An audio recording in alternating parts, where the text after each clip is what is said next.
What's going on, everybody? Welcome back to another edition of Dad Does Videos. I'm standing here in my garage where we are going to install this product today. It is the MyQ Smart Garage Control from Chamberlain.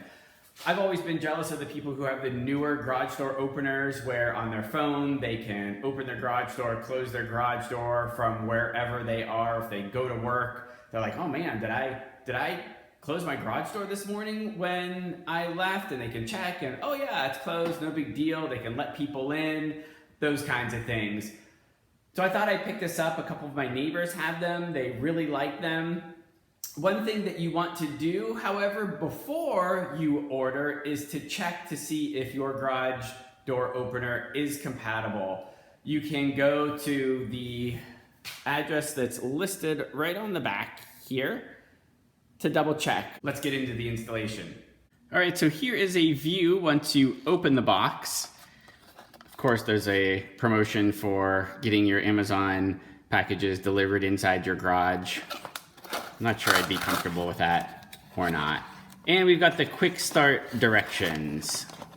Right off the bat, gives you a little bit of look at what's all in the box. As you can see, multiple pieces and parts here as well.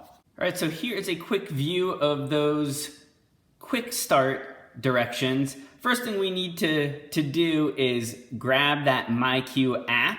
All right, we've got the MyQ app up on our phone. Right before this, it's going to ask you if you are okay using your phone's Bluetooth services to connect to the device. And of course you are, or else you're not going to be able to use the device. Additionally, it's going to ask you if it can send you notifications, and of course you are going to be okay with that as well. We're going to go ahead and register our device and go through the next steps here. All right, so after you register, you're going to come to this screen where the app is going to ask you what device you want to set up. And if you are setting up the device that I have, of course, you're going to scroll to that and you're going to find it right here, Smart Garage Hub, and you just want to click on that.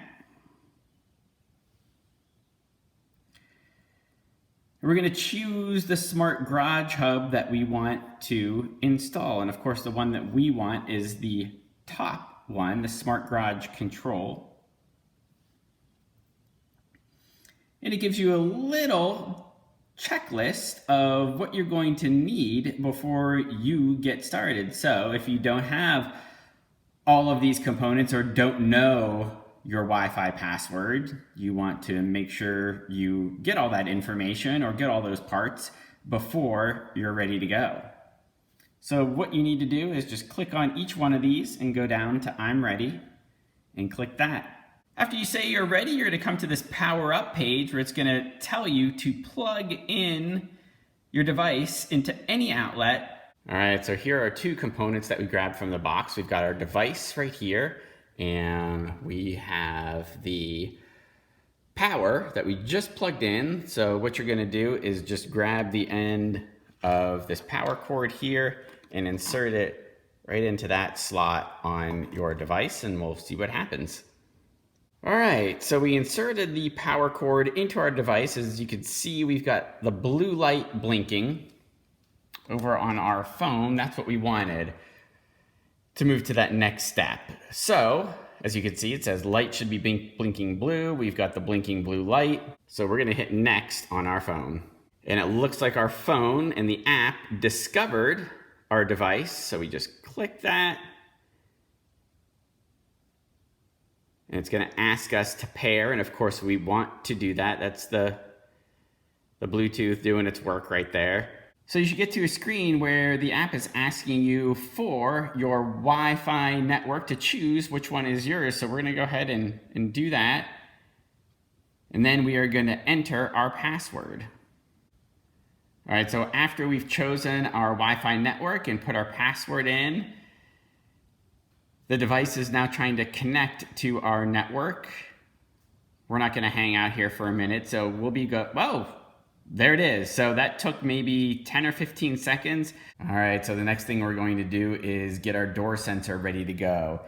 And this is where you need to switch devices. So we were just playing around with this one, and now we've got our door sensor, which is the other device component located in your box. So we're gonna take this plastic off, and then based on the directions on our phone right here, we're gonna remove this tab.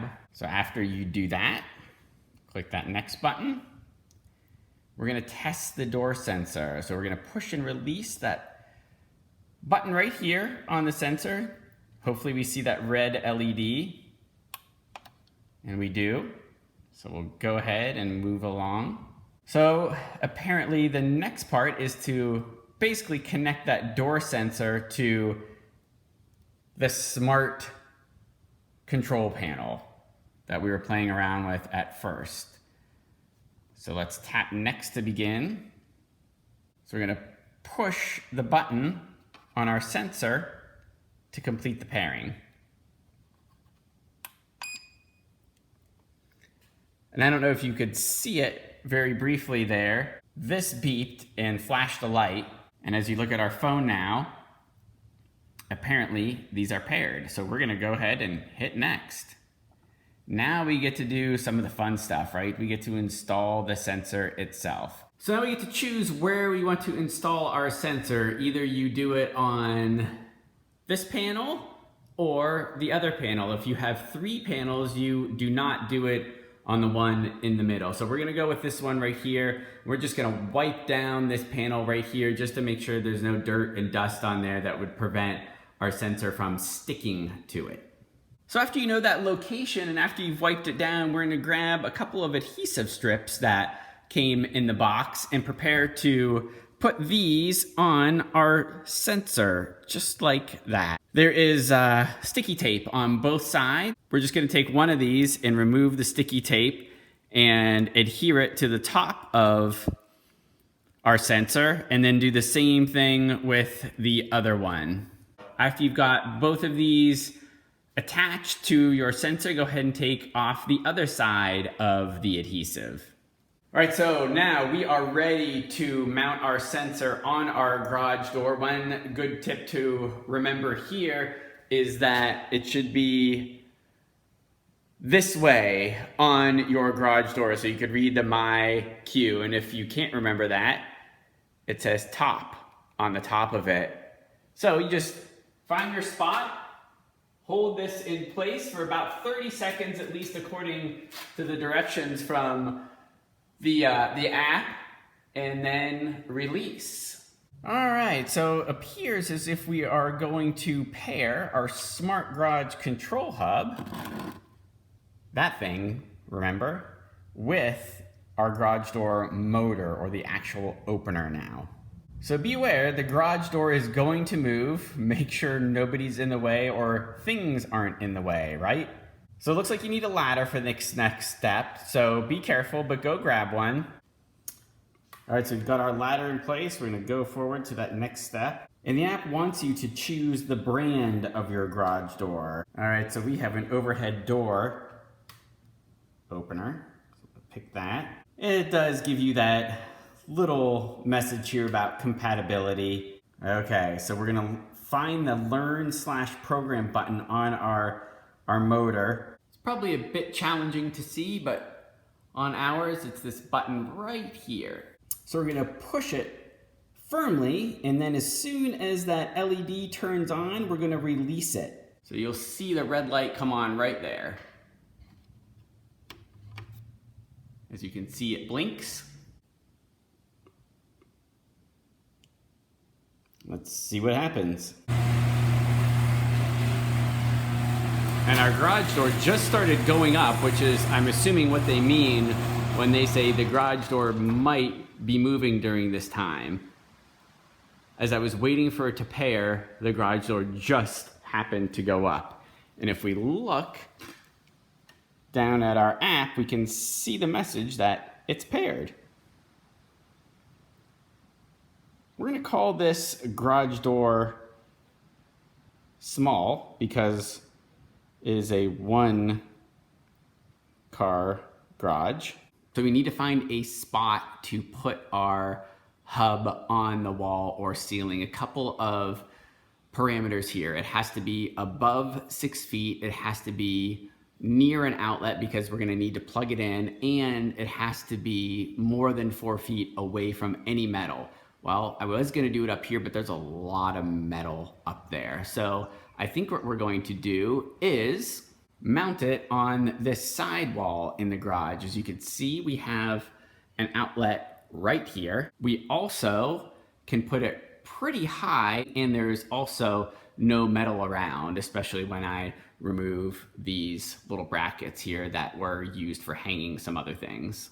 I made a mark on my wall that marks 6 feet up from the ground. Now, not in the directions, but I'm going to use a stud finder here to make sure I'm not going to run into any studs around the place where I'm going to put it. And it doesn't look like there are any studs there, or else these lights, as you can see, is starting to light up over here, would be over here somewhere. All right, now we're gonna get our mounting bracket that came with our device, and this surface faces away from the wall. So we're gonna be putting it on our wall like that. Now for now, we just wanna use these little holes to mark where we are going to drill. So wherever your location is that you're going to mount this, go ahead and put that up there and decide on our location, and then just mark with our pencil the holes where they are.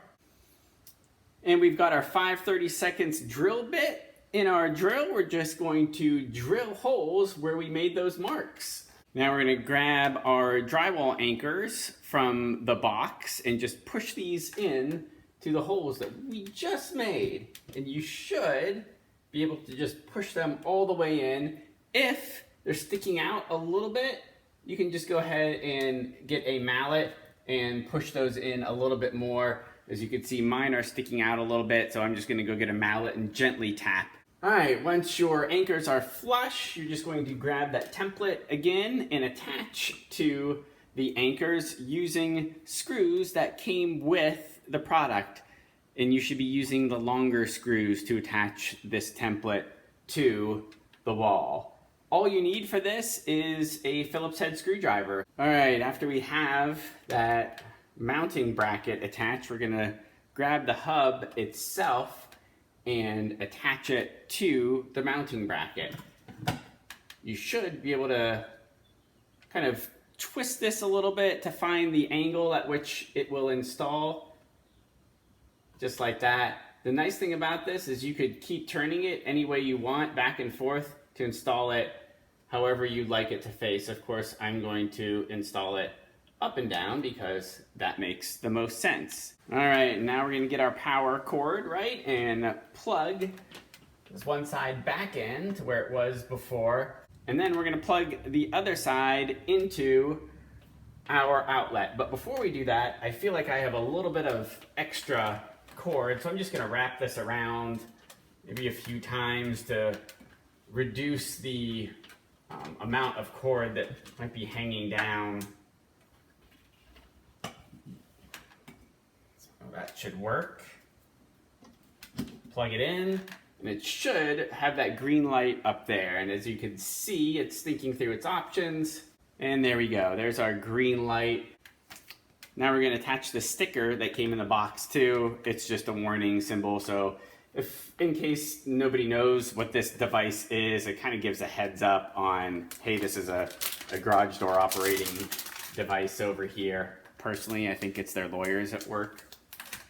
It's just a quick few minutes on how this works. So as you can see on the app here, it tells you if your garage door is open or closed and how long it's been open or closed. To close the door, since it's open right now, we're just gonna click that blue button. You're gonna see our hub light up and make noises as well, because it's basically giving a warning to anyone around the garage, hey, somebody somewhere has pushed the button to close this garage door.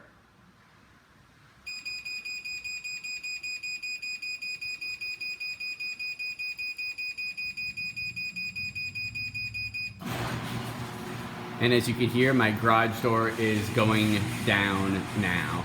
So we'll wait for it to close, and then you'll see the status of the garage door change to closed on my app.